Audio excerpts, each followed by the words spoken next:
TFP, titre à finalité professionnelle, c'est 240 heures de formation, ce sera 270 heures en 2024. Il faut ajouter 100 heures d'enseignement à minima dans leur club, leur structure d'accueil.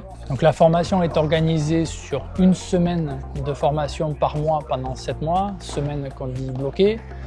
En général, le lundi, mardi, on était à la Ligue pour tout ce qui était UC1. Donc il fallait faire un point très complet sur la structure qui nous accueillait, les analyses internes, externes, un mémoire sur la structure. Le reste de la semaine, mercredi, jeudi, vendredi, elle était consacrée à la partie pratique paddle, donc avec Florian Couturier et Mathieu Armagnac. L'organisation d'une séance, les bons apports techniques, on a vraiment tout repris à zéro, on a tout décortiqué avec eux et on a surtout pu mettre en pratique via des gens, 2, 3, 4 personnes, ce qui était une séance pédagogique de paddle. On est rentré dans le vif du sujet assez rapidement. On avait deux façons de travailler. On allait sur le terrain à ce moment-là, on a passé beaucoup de temps sur le terrain. Pas mal de fois, ils présentaient ces séances et ils étaient leurs propres cobayes.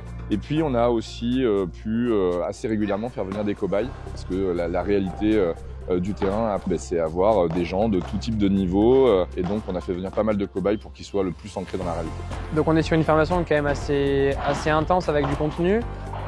Que ce soit au niveau tactique ou au niveau technique, c'est bien évidemment avec des formateurs de qualité qui nous ont permis de vraiment évoluer et de progresser en tant que moniteur. Hein.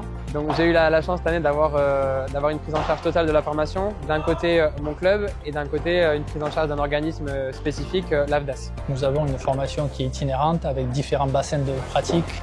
Cette formation donc, peut être à la fois organisée soit dans des structures associatives, soit sur des centres départementaux de ligue, soit dans des structures privées.